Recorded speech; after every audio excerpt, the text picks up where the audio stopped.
hail Sunday. The NFL on CBS is back with a crazy talented crop of QBs out west, possible MVPs in the East, and matchups to remember. Sundays, the NFL is on CBS. Game starts at 20, bet slip is empty. I gotta call KG. KG, what up? I got nothing for you, Fox. Ah, come on. Jalen. You want to tell? Yeah. Don't call somebody on live TV. Well, you answered.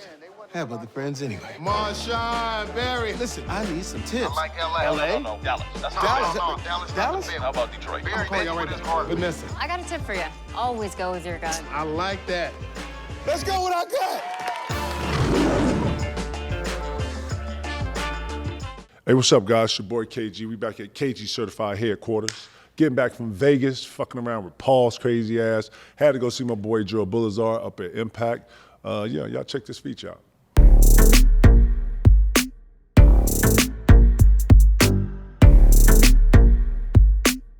Listen, for some reason, guys that played 1 to 4 years think they good enough that they ain't got to play in summer league. You itching to play. Right.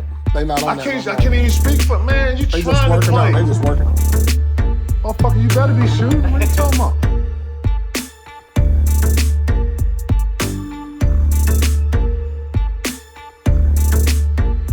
It ain't been the same since Floyd retired, though. Right. Fights ain't as big. Man, as big as a spectacle like when Floyd was out here. Right.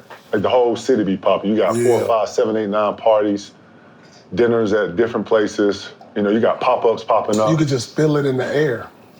Every lobby you in or wherever you just know it's fight weekend. You know, you seeing all the posters, you seeing the billboards, or money fight.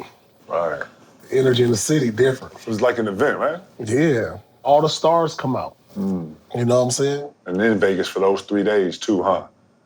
And it's crazy. You used to always fight on the Saturday, and then you always have that follow-up on that Sunday. I'm out on Sunday. Right. People coming in on Thursday? I'm coming in on Friday, getting in Friday night, Saturday night, I'm out. And you say you ain't On seen Sunday. They say you ain't seen the city like that since? I ain't seen it like that since. I had to ask that, man, because does Summer League still have like that edge to it or that pop to it?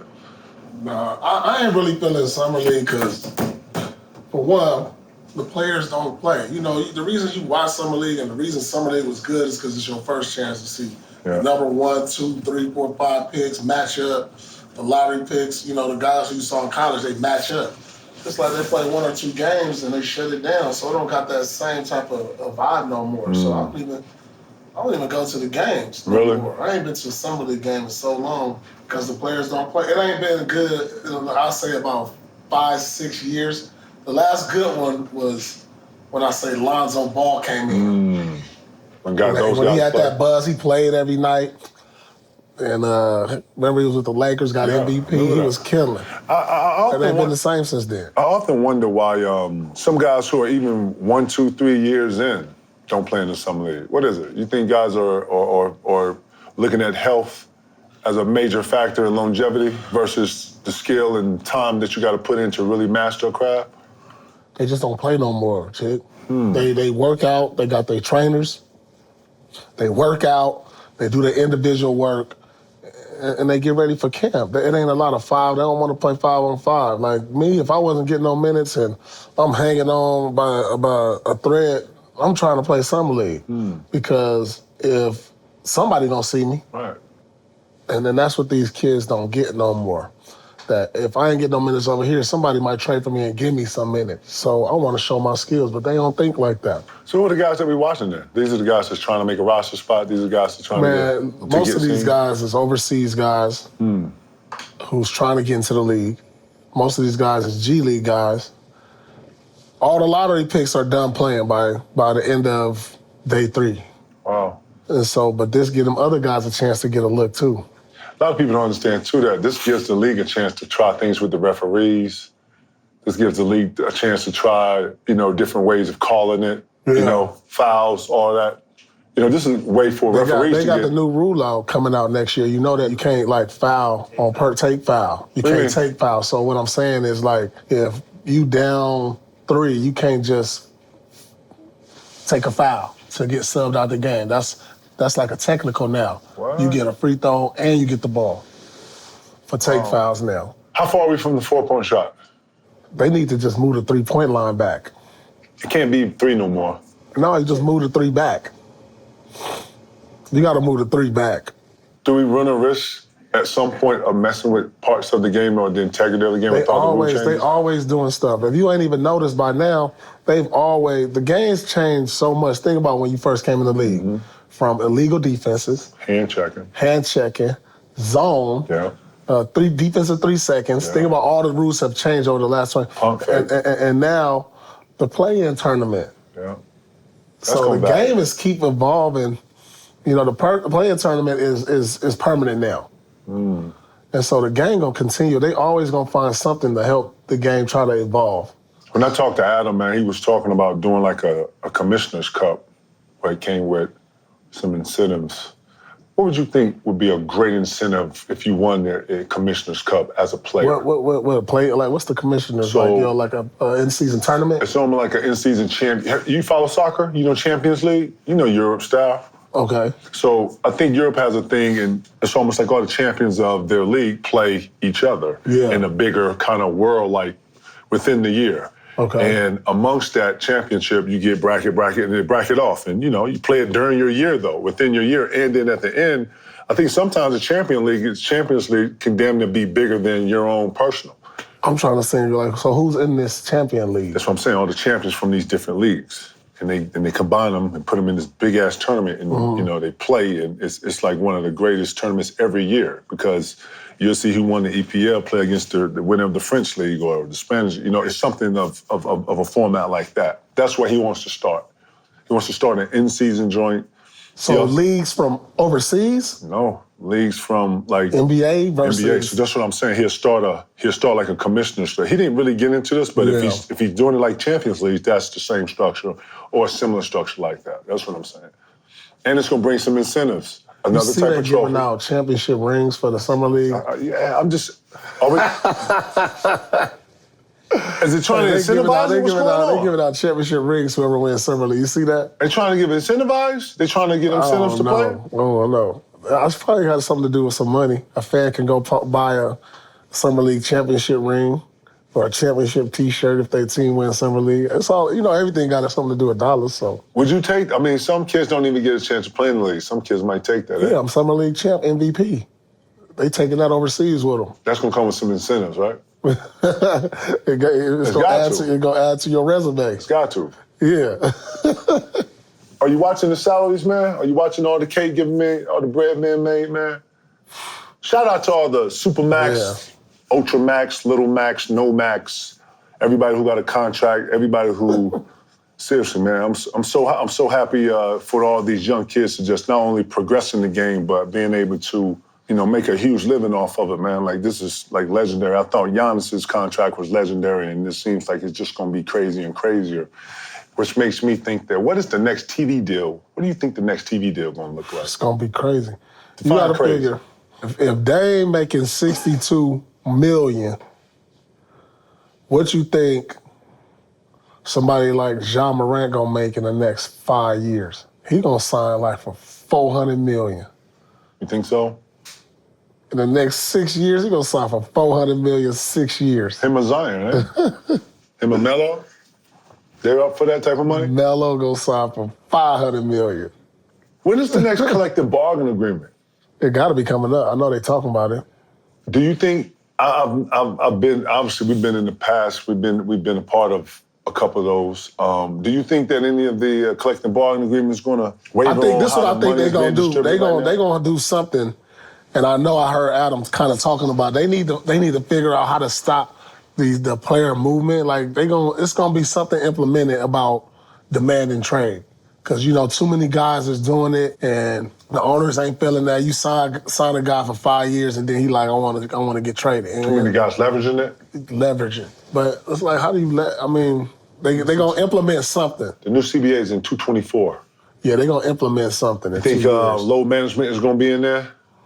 They're going to implement that. Like, if you just missing games, they trying to do it.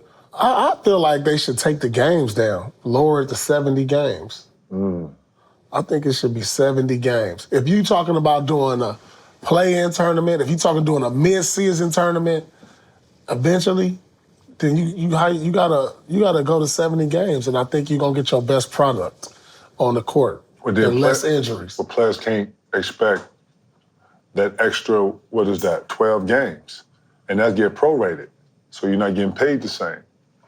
And it all gets adjusted, right? It all gets adjusted. I got so many ideas. I wish I was on the board. Let's hear some of your ideas. First day of commissioner. What's the first rule? No, I'm not the commissioner, but I want to see your first. I want to hear your idea. I'll lower the games. Lower the games to what? 70? 70 is cool. How many preseason games? You only need 5 preseason. I'll take the All-Star game first year. International. First city? London. All-Star game in London. Oh, wow, that's fire. Because then you get all that Madrid, you get all Europe. What? That'll be, I don't know why it hasn't been done yet. They got the arena. What are you doing, O2? O2? Huh? You do it in the O2 arena? They got an arena. That's the arena? That's the O2. O2 we're the gonna dopest arena over We're there, going to do that. Yeah, let's do an All-Star game in London. So now you know they bringing a preseason game to Abu Dhabi this year. Really? Yeah, Milwaukee is playing Atlanta. So you see where this is all going. They're trying to make it international, right? Well, why not bring the All-Star game out there? They got arenas over there. It's in a lot of these places now. I would. With moving it like that, do you deal with moving sponsors and stuff like that? I know a lot of times sponsors have a big say about the All-Star game, right? Man, somebody gonna sponsor it. Well, somebody gonna sponsor it. Well, coming in this year, you're gonna have Kawhi. You're gonna have Paul George back. Yeah, I'm more excited for. Who you looking forward to this year coming back? This year, John Wall back. That's what I'm saying. Look, teams is gonna be different. Not only Clippers gonna be better. You got Denver Nuggets. You got Jamal Murray coming back with Michael Porter Jr. Yeah. So they gonna be better. So I'm definitely looking forward to seeing Kawhi back out there though, and what the Clippers gonna look like. Because to me, a healthy Clipper team, that healthy Clipper team they got right now, I think they can come out the West. Ooh. Healthy, if they healthy. All right. Over Phoenix? Over Golden State? Phoenix, over Golden State. I think that team can come out the West. Golden State did something unusual, man. They won that thing with no big man. That's what I'm saying. I don't know what's going to happen with all this talk. I mean, they ain't never really had a great big man. Lord, they always had like a McGee or a Bogut. They always had like an anchor. They always had like a decent anchor, bro. That was Looney.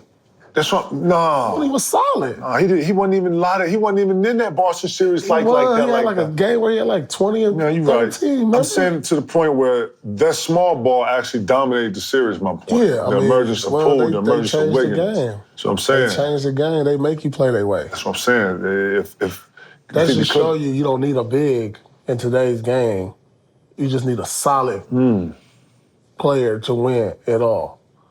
That helps though. You don't need a great big though. No. You don't need a great big to win it all. But they're gonna be tough. Any offseason moves caught y'all? I don't want to sound biased, but Boston getting Malcolm Brogdon and Gallinari. I think them guys can be consistent threats for them off the bench. They didn't have no bench. Right. And what Malcolm Brogdon gonna do is shore up some ball handling and playmaking. Because the reason Boston lost is because they turned the ball over. When you look at that series, they turned the ball over too much, and they didn't have ball handling that they needed. So they turned it over at record pace, and so he gonna shore up some ball handling, and I think he can help getting them over the top. But that's the biggest move right there. I see. You like the Rudy Gobert to Minnesota move? It's good. I think it's gonna shore them up in the playoffs. I think they ain't gonna be no 7, 8 seed. I think they can be a top 4 seed now. Really? Yeah, that kid Edwards gonna get better. Keep D. Russell there? Yeah, you gotta keep him. I think he'll be solid. He can knock down shots. No, I like him. He just gotta figure it out. I don't need him to try to be no all-star. He just gotta be able to knock down shots. He's solid. And be solid. Yeah. You know what I'm saying? So Rudy Gobert gonna show up their defense now. They couldn't defend. Right. They had a hard time guarding Memphis in the fourth quarter. They kept getting walked down. Memphis scored every time down. Decision-making, too, man.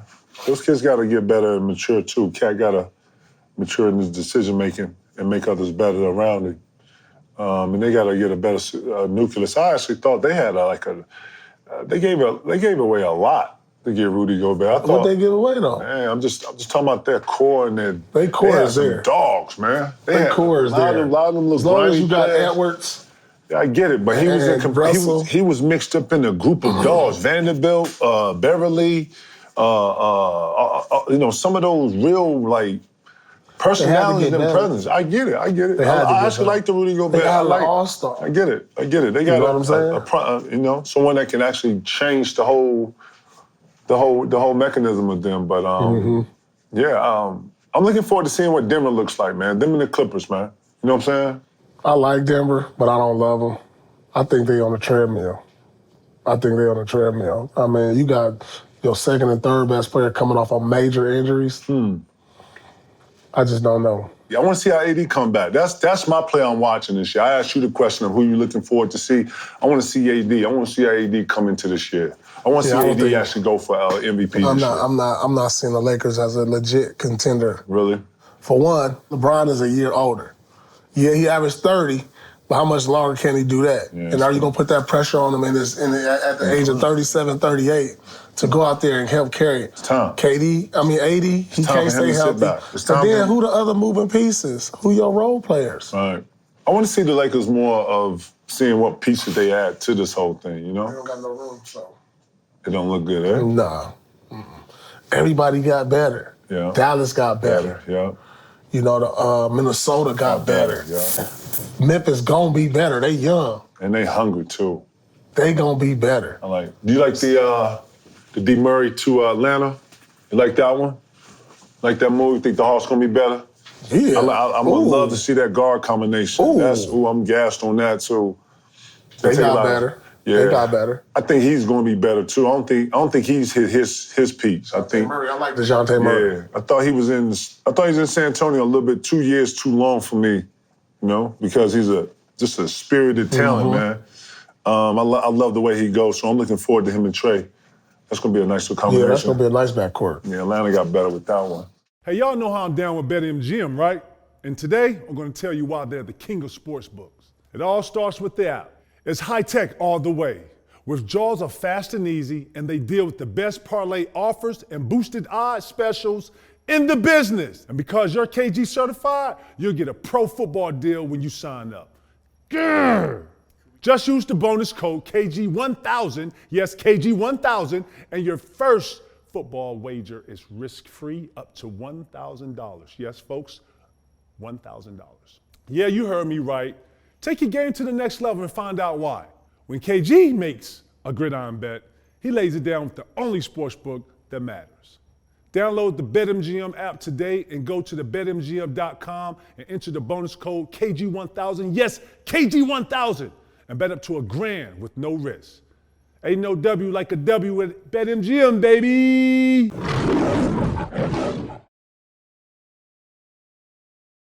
I ain't talked to people. When I was going to Boston, didn't nobody know I was going to Boston but Danny Ainge, Teron Lue, and Chauncey Billups. Them the only 3 people I had talked to about it. When I seen P, we had talked at an All-Star game. We was at a matter of fact, I was at a singing function, like Usher was performing or something, and P came in with like 60 niggas. No.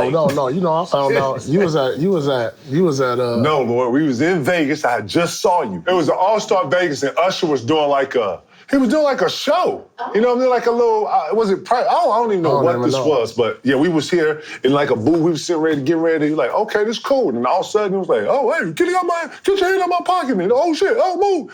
And I just seen P, and everybody else was just shorter than him, but he was just, and it looked like a wave was with him. And everybody was bouncing and moving. I was like, damn, dog, what the hell? Oh yeah, dog. Hey, and he was like, yo, we need to hoop together. Fuck all this. What we doing? We was about to trade for you. I heard Danny was talking. I was talking to Danny, but then I heard from Twan. Because I guess supposedly you was in L.A. Y'all was at GP wedding. Yep. I think Twan was there. Mm-hmm. And that's when everybody was talking about it. And then he said, y'all might get KG. I was like, what? I called Danny.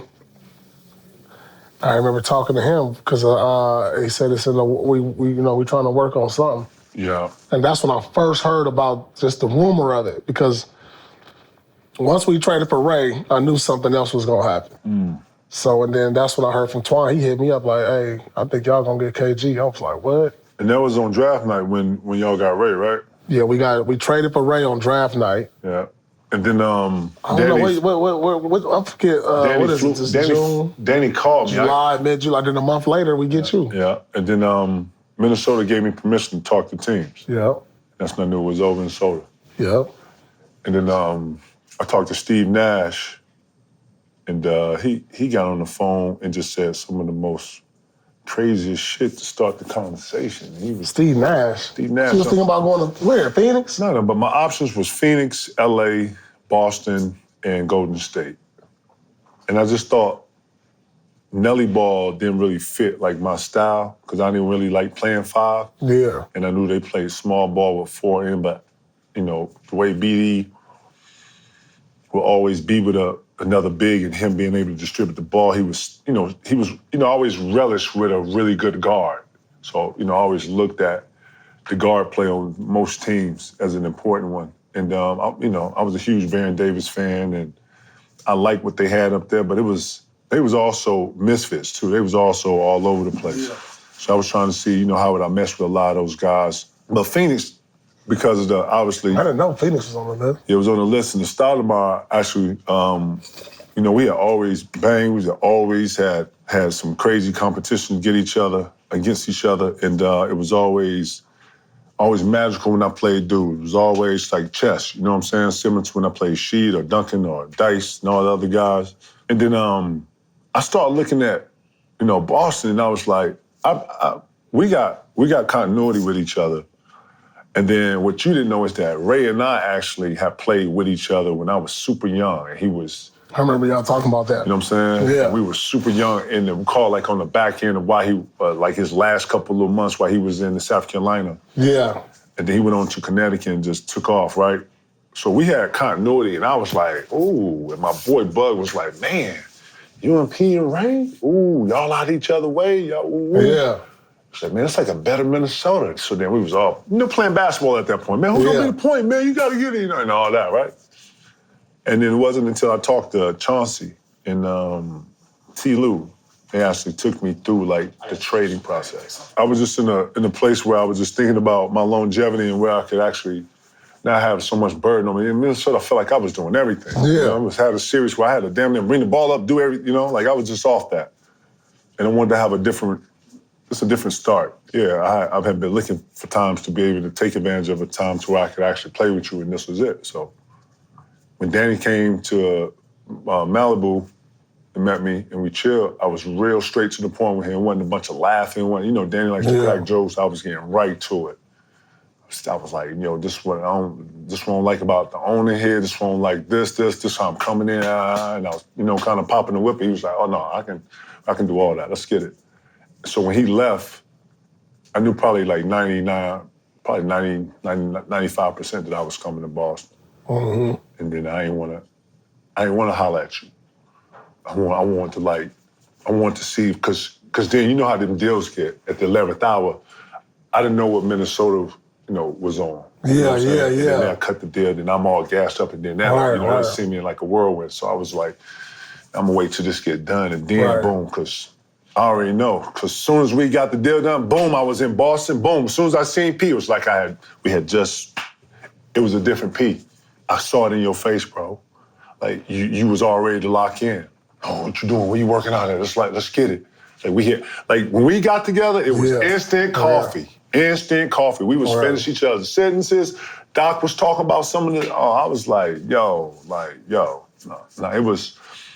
That was one of the rare moments that I can say that it was pure magic for me, like to where when I sat down there and we went, and I was like, man, and we started talking to Doc, man, what's your camp like, man? What's your training camp like, man? About to be doing all that. Right, man, you doing all this 17. Like, man, that's what I said to him, man. I'm gonna work. I said, I'm gonna work, Doc. I'm gonna be the hard to work in. Ain't nobody know how to work. Okay, Kevin, I hear you. Whatever you talking about. And then he went through a bunch of offense. And then it was like the guys. It was like we were sitting in a room and it was just all basketball. Mm-hmm. It was just all basketball talking. It was just refreshing to be around just inclined minds that had a different view. And oh, man, it was beautiful. I was so inspired that I can't think about, I was not thinking about anything other than the season opener and how I want to be body-wise, how I want to be mentally. Like and then I was having a kid. Like everything for me, I can't speak for you people, but everything for me was like falling in a different square for me. You know what I'm saying? I was coming out of being a young man to a real grown man, living like a whole family life, and it was going like this. My professional life, it was on the same parallel. It's crazy time. Crazy time, because he going through the same thing on his side. Newly married, got a kid. Like we was falling into a whole other pattern of life that you could see starting to come into. You know what I'm saying? It was a great time to be together. If I'm being honest, man, but I think it brought us closer. Like having the accolades and then doing the accolades together, climbing this mountain together. We go back to, his house, his the 2-bedroom house in Inglewood and the backyard and mom's cooking and the Centra, and we go back to that. Go back to that. We go back to Warren's. The Centra. We go back to Warren's. You know what I'm saying? We go back to like just doing it together. I could see it in his face when he really wanted Vegas. We won number 15, 16, man. He really wanted Vegas. Man, this tournament every year, man. We come in second place. Such a such winning, man. And I was sitting there, I was like, man, P, what you? No, man. We come in second place every year, man. This team did it. And now he was talking with it. We ain't coming in second place this year. And I wasn't even no cocky kid. Oh, man, I hated that squad. We came in second every year. And I could see it on his face. Man, I got somebody. I got something. And that's what it felt like when we got to Boston. Yeah. It felt like P took us back to K-Swiss, like, nah, I got somebody. Who you got? And here come Terman. Who you? Don't worry about it. South Carolina, country boy. I got somebody. And that's that's what Boston felt like. It felt like, Mortimer, we're back. That is crazy. Straight up. I mean, I just feel like our lives is so much just like parallel, like you said, like having kids the same year, our kids 2 weeks apart, our first kid, then they all go to the same school. We live 5 minutes from each other. We've been living by each other for the last 10 years. 15 years, yeah. We live 5 minutes. Shoot, it just, when you play together and you do something good, it's like I said, the kids, K-Swiss, winning it, living by each other. It's crazy how stuff work out, huh? It's crazy how it all end up. How it end up. Right. What's next? All right. Whole nother second life to live. Right. In Concord. What's next?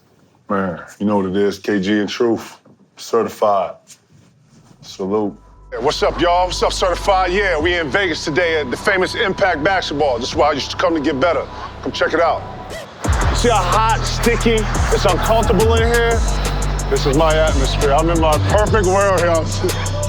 What up, man? Nice shot, Dan. Come on, check some of the. I want to see the workouts, man. I want to see how motherfucker work, man. This is the grit and grime. This is the part you don't see right here.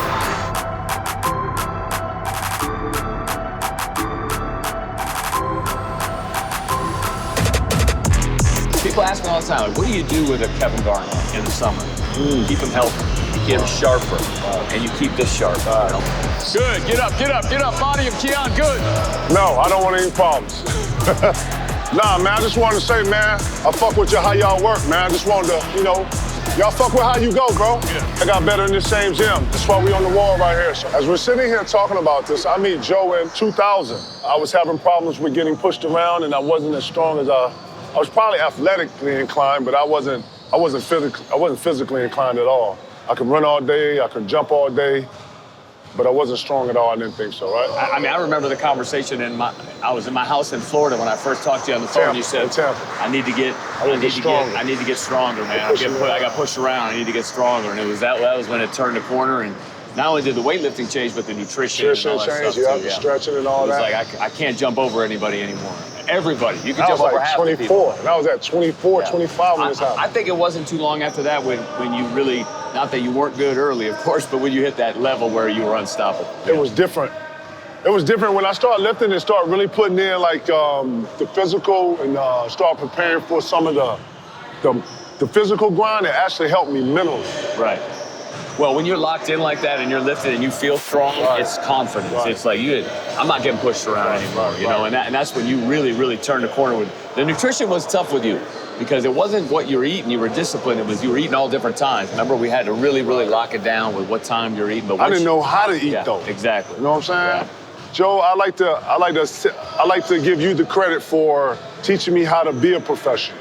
Well, I appreciate that. Listen, real shit. No, real shit. And listen, I've worked with a lot of great guys. I didn't make them great. I just helped guide them along the way. So you know what I'm saying? It's like you couldn't have done it unless you did it. I can't do everything. No, but I'm saying like a lot of times you have this will, you have this pride, you have this fight, you have an ego, you got a vision for yourself and what you want to have. And if it wasn't for Kevin McHale, Flip Saunders, Joe Abunassar, working with Chauncey Billups and Tyronn Lue and the whole gang, like all that to me went together. Because if I don't work out with them, if I don't have them sessions with you, I don't know how sharp the handles would have been. You know, I played bad. You know, I played on my own. And you know, I would go around, but I was so inclined to just be the best. I don't give a fuck when it was. I wanted to be the best in the summer. Because that's when I knew everybody would rest. That's when I knew everybody would. I used to talk with you guys that your summers were harder than your seasons sometimes because that's the way it was. It wasn't load management. We weren't worried about that. We were worried about work. Should I have taken the page out of that? Out of what? The load management. No. Thank you, Joe. You only operate one way. Facts. You're either full go or you're not going. No. Yeah, the load management stuff would have ruined your whole shit. Absolutely. I told them about Hell Week. We would have these situations where the season would go on, and then right after the season, I would take like a little break. And when I would actually pick up a ball and actually get started, like to where I was really, I would come out here for 7 straight days and get after it. Big time. And this would start my summer. Yeah, absolutely.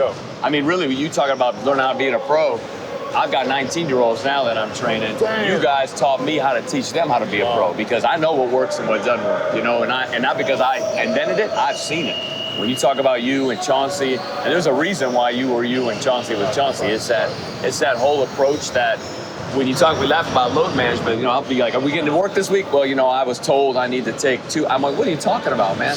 These guys were you guys Hall of Fame player. And what if someone would have told you, hey, you need to sit out tonight? I don't. See, in certain instances. I want to be around for that conversation. Not even that, but certain instances, I felt like certain people couldn't tell me certain things. Like if a doctor comes in and tells me, hey, look, we just looked in the x-ray, your leg is broken, you cannot walk on it, da-da-da. If I stand up and I can think I can walk on it, that's my belief. Yeah. It's him to give me the information, it's me to make the other decisions, other performance, and me being out here. And I never had a problem with that. I just wanted the information, and then it was on me. Now looking back on it, how much, I wouldn't say on-job training, but how much of you putting together your own program just by working out with elite players? That's it. I mean, I learned by going along. You guys were my early guys. Right. We did some things that really worked. Yeah. I did some other things that I was like, oh man, we need to tweak that up a little bit. So you can't, you know, I get a kick now at a guys that they're going to write a plan for a guy for 4 months. You can't do that. We got to constantly keep the plate spinning, you know. So much of what I'm doing today is based on what I learned from you guys and going through it. And I said, no, I've been here before. We got to steer this way. You guys were the first. You, Chauncey, Tayshaun, those guys are the first generation. Wow. So we learned as we went along together. But the thing is, we never stopped working. So when you hit a little bit of an off turn and you're working so hard, you can make up for it. You know what I mean? It's like we're right back on track. So I think a lot of it was just seeing how it worked. People ask me all the time, like, what do you do with a Kevin Garnett in the summer? Keep him healthy, you keep him sharper, and you keep this sharp. You know, we went into yoga. Remember, that was huge for you when you went. How much mental game in working out these days? Are guys actually doing mental exercises? Are guys going through mental, little shit.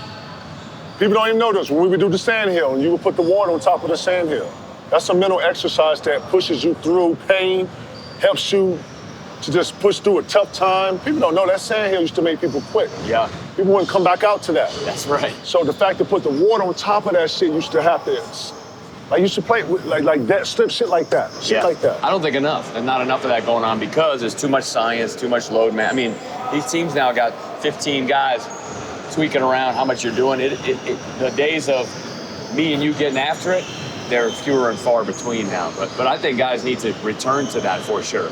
You know, and get to. We still do it here. I got my own world here, as you know. Yep. I've stayed in the middle of, away from the team stuff. We cooperate with teams, but when I get a guy in here, we're working. You know, and that sand hill and that water on top is still what we're working, because you got to train your mind. Yeah, man. Because I hear so much about mental health these days. That's a real thing, Joe? Yeah, I think so, and I think that. But if you, the pressures that come. We need to stay focused on what we're focused on. You know, what is the goal? The goal is to become the best player. Guys got too much, you know what, going on sometimes, you know.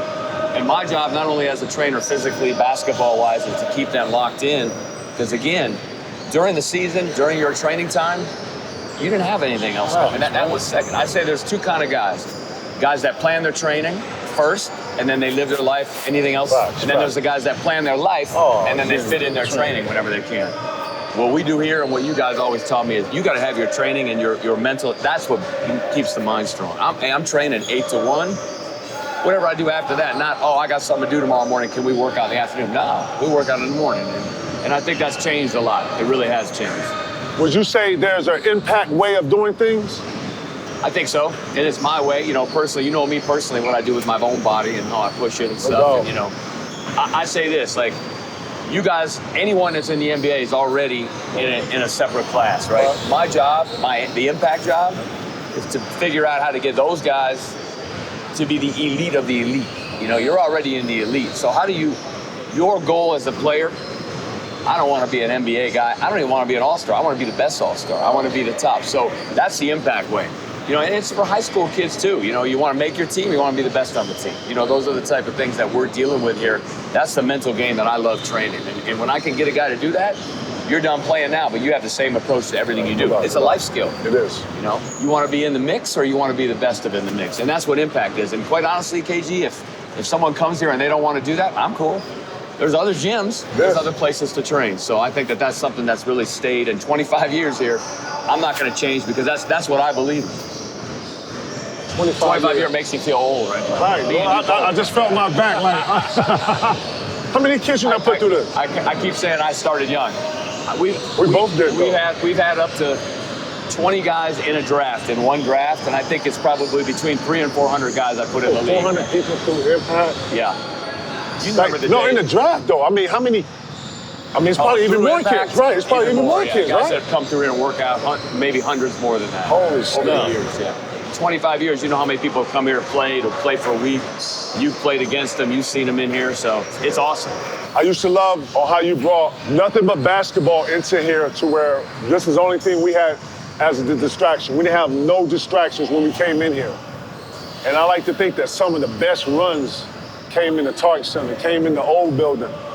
There's no doubt about that. Do you, I know we're not supposed to hold on to that, but when you open this up every morning, is that the hope that you bring some passionate kids in here that want to push themselves to get better? Is that because when I think of those days, that's what that did. Playing against Twan Walker, playing against Lou, and Sean's just Al Harris and everybody in the summer. Like, is that what you're trying to still, is that the light, the torch that you're still trying to keep the fight going on, something like that? When we start playing with the rookies, I bring them in the middle and I say, look at those banners up on the wall. Oh, wow. We play a certain way in here. Those guys have made more money and more success than you guys may ever dream of. Oh, wow. And they cared about every game. What I loved about your games, if somebody lost, you, T. Lou, you'd be pissed off the next day. That's fun. You might not go out that night, right? You'd be like, I'm done for the day. We are trying to bring that in here every day. And it isn't about talent. It's about passion. You know what I mean? Because if it's a young college kid and you're out here, every game matters in here, you know? And if we can get them to believe that, we're helping their basketball career for sure. We're helping their life because it isn't just pick up, it's passion. You know, we want guys, we're gonna go hard or go home. Right. Some of the battles we had in here were amazing. I mean, amazing. Talk about what impact is today.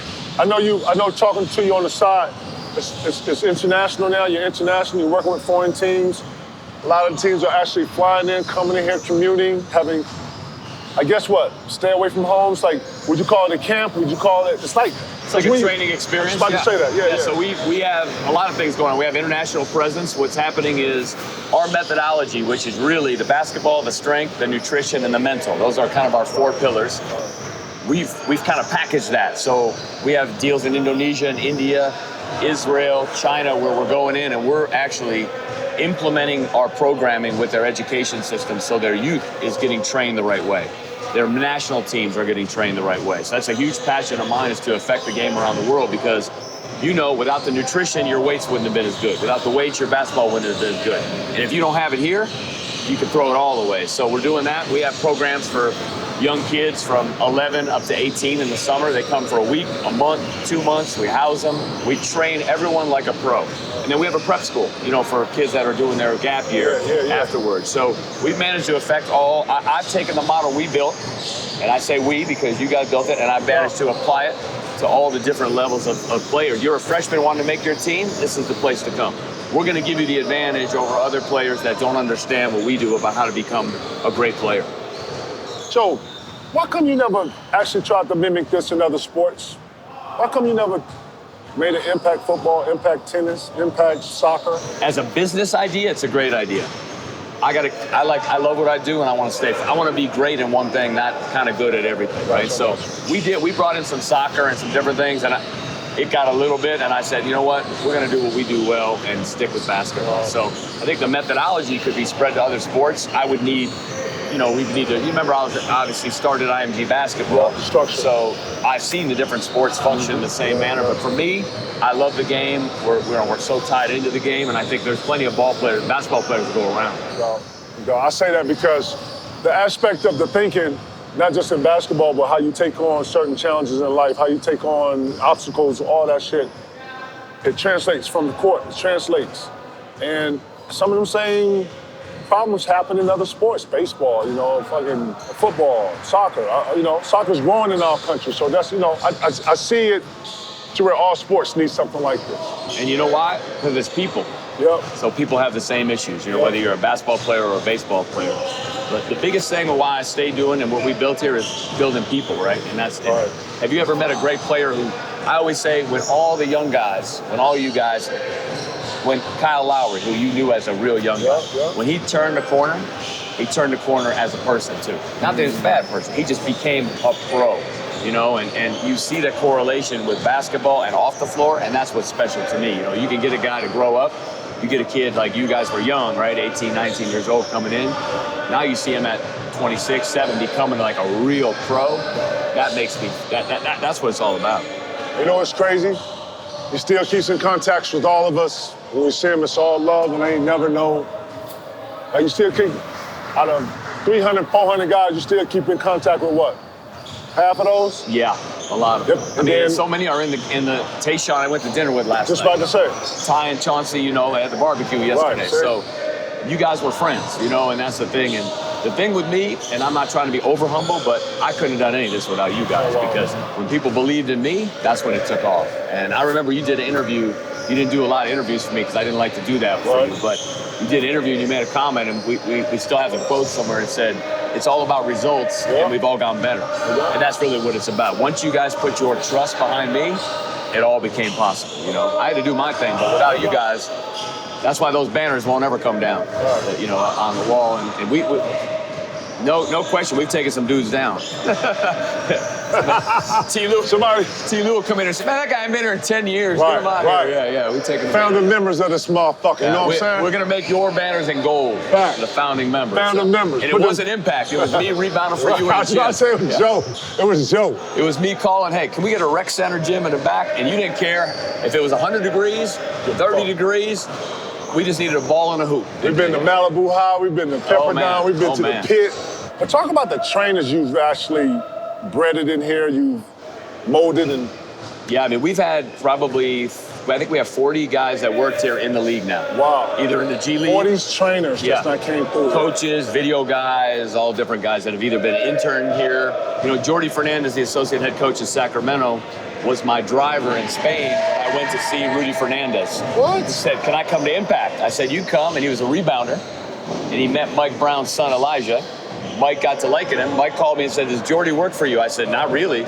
So he hired him at Cleveland. He's the associate head coach now at Sacramento. So we have, remember Mike Ruffin is even coaching at Phoenix. I saw that. I saw between players and staff members, probably over 50 guys. But yeah, a lot of the people come intern and work for us for a year or two. And then we're helpful to get them in. You know, they gotta do their stuff. So we feel good. I feel good about how we put people into the game. But what we want to do here is keep giving and not take it, you know, and that's the thing with my philosophy that, yes, we run a business and all that kind of stuff. We got to do what we got to do, but it's really about the results of everyone that comes through here where they're at now. So, yeah, we have a lot of guys in the league. We got guys that are happy to be the locker room attendant for whatever, guys that have come for the Suns or whatever, and then they work their way up through the ranks. So it's really fun to see them do that. How important is player development? Still important?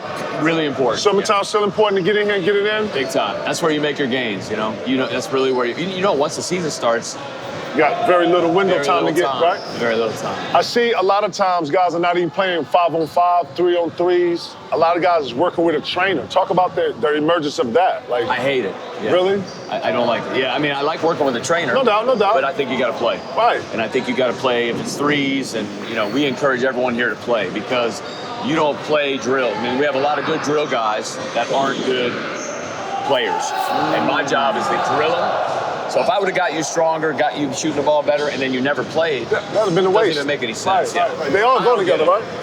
It really bugs the crap out of me. But, you know, and I was talking to Spo about that, Coach Spoelstra, and, you know, we just trying to, he's like, yeah, it's bizarre. Like, oh, I'm not, some guys will come in and I say, listen, those banners on the wall, KG, Billup, they would have come in and said, I'm not working out today, but I'm playing. Facts. You don't skip anything. Skip the workout. Right. Yeah. We can shoot tomorrow. But that's going to make the run better, though. I found out that the workout actually makes the run a little easier and better. And I'm sharper. No doubt. And how do you, you used to take the shoes, remember when how do you work on reading someone's feet if you're not reading someone's feet? And you can play, I don't mind 3-on-3 and stuff. I think that's pretty effective. You know, you got to battle and you got to focus. 3-on-3, you can't hide. So it's effective in a training methodology, but you got to get up and down. You got to get up and down. It's no shape like being in game shape. No shape. Nope. I feel like I'm one of the best at getting guys in shape. I cannot get you in game shape unless you play. Can't do it. You know, we can run sand hills. We can carry medicine balls. We can do all the hocus pocus, but I mean, that's why I get all that from. Yeah, you got everybody out there trying to build some vocal. Listen, I ain't finna get, man. Right, man. Come holler at Impact, man. Right. It's crazy in 25 years, which is remarkable, by the way. Thank you. What have you seen? Well, I know you're not seeing many changes, but what have been more of the apparent changes out of 25 years with being around the game, the way we've been doing this? Day one, we started this, then it started to go into and then, 25 years later. Does it look the same? I know it's looking different. I know everything's different. I see the training's different. The drills are a little different because I can't throw you the ball I could have thrown in the post. You don't catch it wherever you want. Like Carmelo was here working out. And I asked him, I said, you still catch in the mid-post? He's like, yeah, I do. But he might be one of the only guys that catches in the mid-post. So the drills we used to work on the block. But interestingly enough, the philosophy is not changed. And it's, you got to work. You got to be consistent every day. You got to work on the right stuff, and you got to stay focused and be professional. You got to eat right. You got to lift weights. So that starts, I've seen every trend come in, go out, come in, go out. And the main thing is, are you here every day? If you're in the gym every day working and you're playing and you're lifting, you're going to get better. Consistency. You're going to get better. If you come in 2 days, nowadays, guys are like, well, I got a trip here planned. I got a trip there. Like I said, you can't plan all that and then your training follows. So the basis over 25 years has stayed the same. The drill work, yeah, I mean, everyone's just flipping the ball to each other now. It's like on the perimeter. You know, if you were playing today, you'd still do whatever you wanted. But guys at your size, I mean, you weren't a post guy anyways, but I mean, you were maybe the first revolution to come through, like to change the inside guys. Yeah. Think about J.O., Jermaine O'Neal. Start stretching. You mean start stretching. You 15, start stretching. 17, yeah, 19. And now it's all out here. But Jermaine O'Neal, I mean, what would I do with him today? We did all that post stuff in the shake. So that stuff has changed in terms of what we're doing. But I think guys need to be fit, really fit.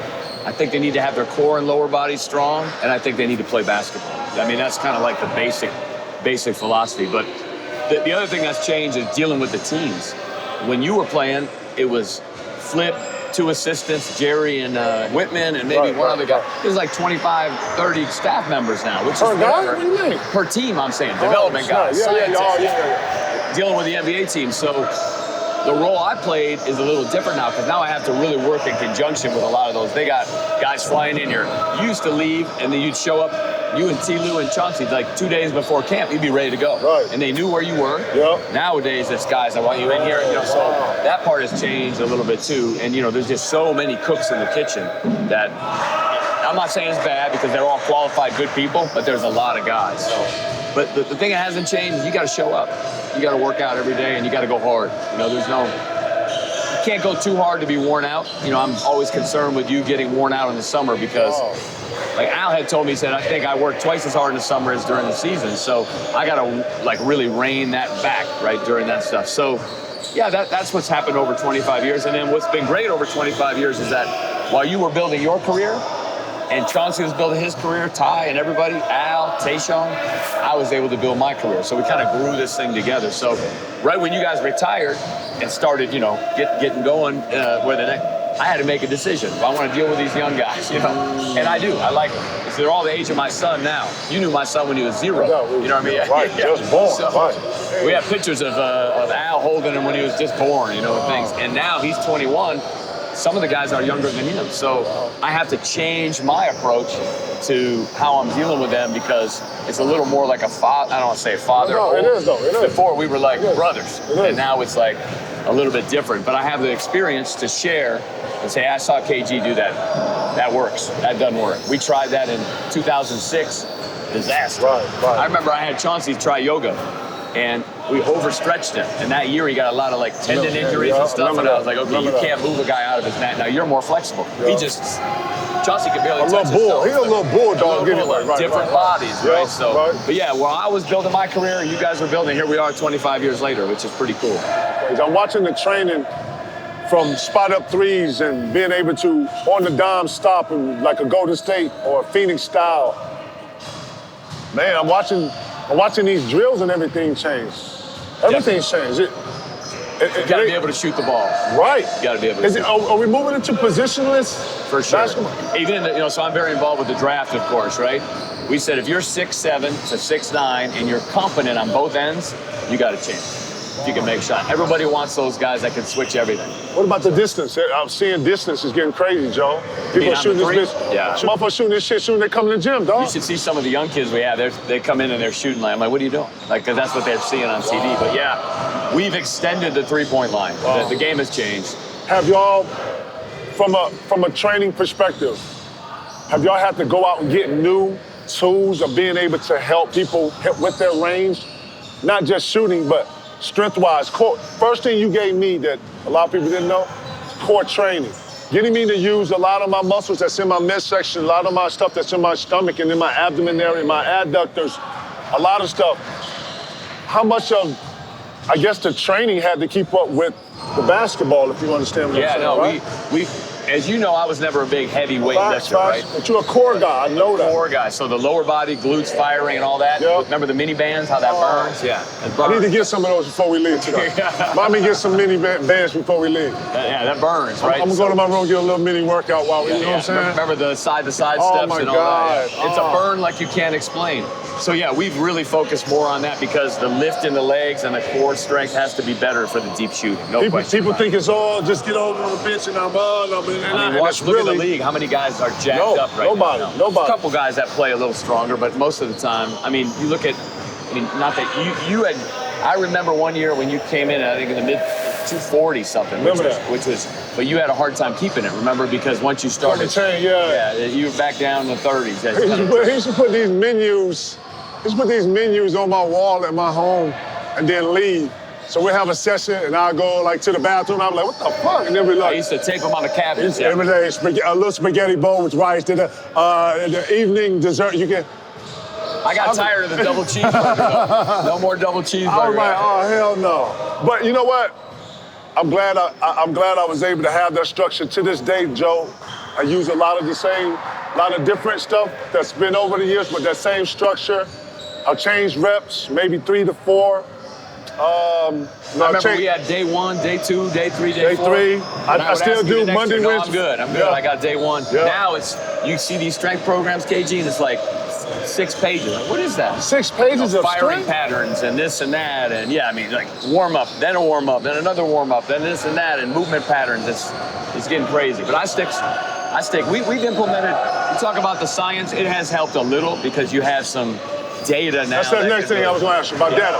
How is data helping you? It helps. It helps with the, you jump off the ground. I can tell your left leg is not as strong as your right leg. It really helps in structuring your program in the weight room. But you and I can both watch a guy move and know what's wrong with him. So if I watch a guy dribble, because I've been doing it so long, oh man, his core strength is bad. If he's leaning down, or if I see him plant from right, try to go left and it's slow, glute strength, firing pattern. So the data combined with the visual has helped.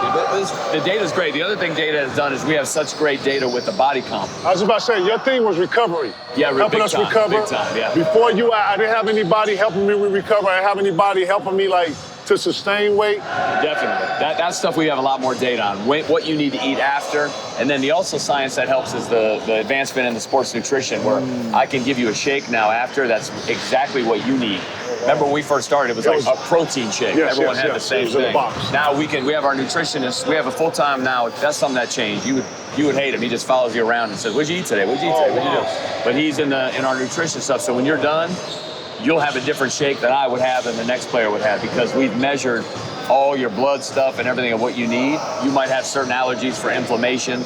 That stuff does help. It's very, very helpful to do that. So we weren't able to do that back then. I was just giving you shakes, and now we've fine-tuned that. So I think it helps performance. It really helps recovery, too. Are you still doing Red Mountain? But which one's that? Red Rock? Red Rock. Oh, yeah. Of course. Any takers on Red Rock these days? A little. We do some 6 a.m.s. Very few. A lot of guys are like, We've done a lot that I don't know if you've done Pilates. Now you're doing a lot or no? I know you love yoga. I tried it. When you told me to strengthen my core, I tried Pilates. It helped. It wasn't as advanced as it is now. Yeah. They didn't have the stations like you are now. The reformers I was huge in stretching, huge in yoga. Your yoga and stretching was huge. Shit, it took you 3 hours to come out of the locker room after the game. You're Stop stretching. it. Put a lot in the games, y'all. Waiting. You're a hater. Can you imagine if I would have left? You got choked out. You got choked 3 hours and you come out and say, hey, how you doing? And I walk out, I was like, I'm not going to wait 3 hours for that. Stop it. Where's KG? He'll be in there for a long time. Stop it. You were one of the first two to take care of your body the way you did, and invest in it. No, I got you. We did that together. I like to think that you introduced me to a lot of stuff, the hyperbaric chamber, CBDs. Yep. Early on. Remember we did Kinesio tape. Remember? Yeah. Oh, we did altitude. How about that? Yeah, that was it. We had those chambers. I remember that. Do you still use some of those same things? Some of them, yes, we do. Yeah. Now it's gone to infrared sun. I'm about to say infrared. I see it's growing. It's growing, and we'll try all that stuff, but we should have invested in a lot of this shit. I should have. Gun, the load, all that shit. You know why you didn't? You were too busy focusing on your basketball. Yeah. Some guys are too busy investing, and that's why their games go down the tube. You kept it the right way. So when you start the next level of banners, where are you putting them? On the sidewall right here? I think we just probably go around this side, but we have more banners than that. We just put the fresh one, the founding fathers, and then the fresh ones up. Like Pete Pierce and those guys, how many years they were here. We had their banners up. No disrespect to them, but we don't want. They've been here a long time, So you know how it is. If somebody comes through here and trains for a week or two, I'm not gonna put a banner up. No, I get it. You gotta put some time in, Lord. Guys I've been with. You gotta put your time in. So most of those guys, we have the middle section is kind of the top row are you guys, right? Along with the Doodles. I love it. Have Jack, Sam in there. I love it. Sons. Because they're part of the journey, man. Part of the journey. Doodles was the first employee. He says I owe him back pay. But the bottom row is like the younger NBA guys that we have that are almost like they'll never take your place, but just kind of like evolving into just like Josh Green who's 21 years old, and these guys who are really starting to understand and bud and get bigger from this thing. So let me ask you something. I want to ask you, what's your take on NIL? You like it? Like it for kids? I like it. I think it's got to be some sort of control coming up. Some structure, some real structure, right? There's got to be some structure. Feels like the Wild West right now, right? Oh man, it's crazy. Yeah, I mean, I think we had 7 players here for the draft that all were in the draft, didn't sign with an agent, and they all ended up going back to school at the last minute because the number got so big. They were like, I gotta go. They asked me, I said, you gotta go. Can't. These are borderline first round, second round guys that might be in the G League. If someone's offering you $500,000, you gotta go back. Let me ask you something. At what point do you and your structure take the next level because you're so invested with us as players and developing as young men? At one point, do you start to help with, I felt like you was doing 10 times of what your title was. I hate to say this, but you was more like a manager. You was an influence. Yeah. You were. Yep. At what point do you take and start a mentoring program? Like, you see where I'm going with it, right? Because the answer to that is 2 years ago. Oh, okay. I'm doing it more with some of these young guys now. They need it. The structure is needed. I'm flying in and out to see them so much. You know, with you guys, you were helping me look at the business, right? I always say, you know how Al's a great example, Harrington, because you know how he lived with me. You guys call my third son, the whole thing. Right. I spent 17 years with him, and you're right. I mean, Al wanted to buy a car. He'd say, "What do you think about this?" Al was confused about his coaching situation. What do you think about me saying something to the coach? I was the first guy they called because we built a relationship. T. Chauncey, myself, all of them. Travel, stayed in your homes. Say, Sean, all of them. I mean, when I came to see you, I would never even think about a hotel. That's what we do. The bill-up suite, But now the business is evolving to where I'm serving more in a role, and obviously changing the business structure with that too. Not just training, but doing everything with us. And the parents, I get to know the parents. And if something's going on, they'll call me first. Say, "What'd you think?" I said, "I went through this with Chauncey 14 years ago. Let's go this direction." How much is that needed? Really needed a lot. For people who don't want anything other than what's fair to be, you gotta get paid, right? But at the same time, there's too many people wanting to do that for young people that don't know what they're doing. It's like the blind leading the blind. You know, how are you gonna work with a young kid? You've never been through it before. I've done 25 drafts, so when I sat in the green room the last 2 years, I know what's going on. You know, and I know how guys drop and and I've also talked to parents about how to handle that. So and I've seen it happen. So yeah, the answer to your question is, I feel a part of all these guys, and so a lot of the younger guys I am serving in that role. Let's go, Joe. Thank you, man. You got it. Let's sit back and watch some of this shit, man. Come on, let's get off the court. What up, man? How you doing? Come on, let's check some of the work. I want to see the workouts, man. You know, I want to see how motherfucker work, man.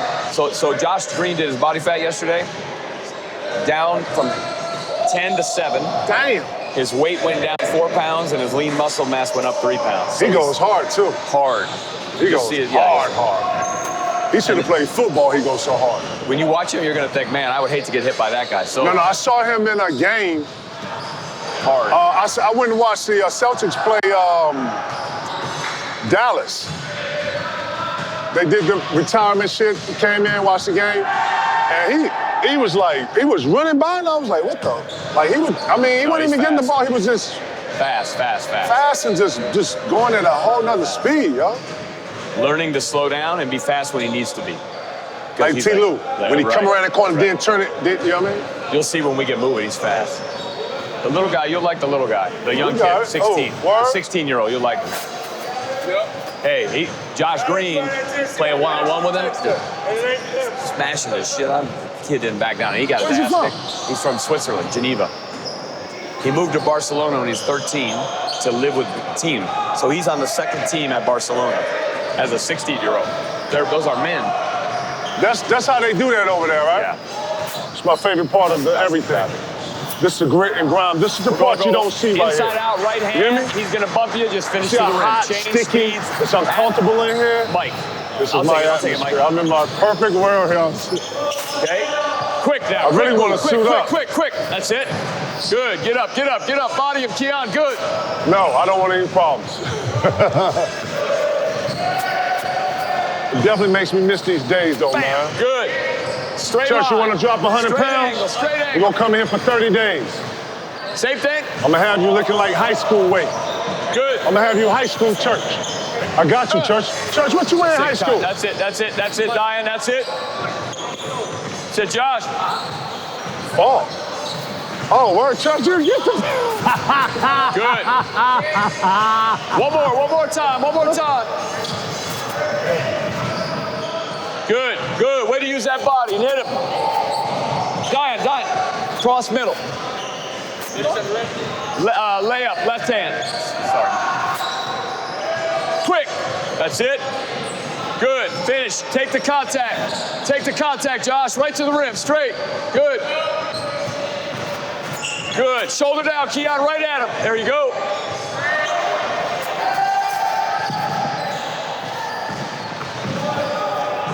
Good play. Kid from Spain right here. Sit. Trying to get them really understanding lines and using their body on the contact, right? These two obviously are in the league, but him at 16. He does a good job, though. I see how you creating the angle. You talking about the angle you create? Yeah, trying to create it. Because a lot of times they're going to go wide and then they get pushed out. You're talking about from the side, too, right? Correct, yeah. Because Green is so strong that he shouldn't need to go anywhere but through it. What is he? He's like a guard forward? Yeah, he's like a 2-3. Yeah, So, what are you working with him? First month, spot up? all ball handling and finishing. First month. Wow. His spot up has been great. What are you great at? Like 40% in the corner. Oh, really? Yeah. What are you great at? Power. He's strong as shit. Yeah, if he catches in the corner, he's shooting the ball really well. But once he goes, he's fast. You'll see once I get going live. He can jump? Oh. Where's he from, Joe? Australia. Oh. That's where I heard from. Crazy athlete. Crazy athlete. Yeah, you'll see some power once he gets loose. Yeah. He did Pilates last night, so he's... Oh, okay.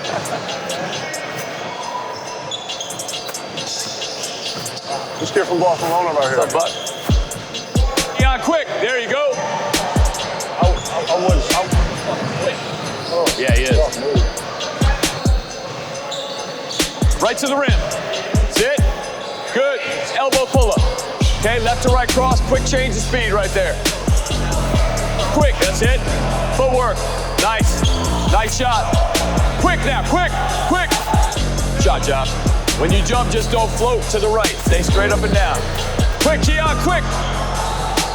Nice footwork. Balance. Good balance. Good balance.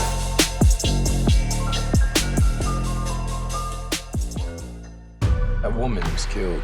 Somebody set me up. I lost 15 years of my life. Let's start from the beginning. You make women feel like they're the eighth wonder of the world. I'm not the same guy that I used to be, but I need to go back to work. Why not? People who set you up, they're not going away. I find out who did this.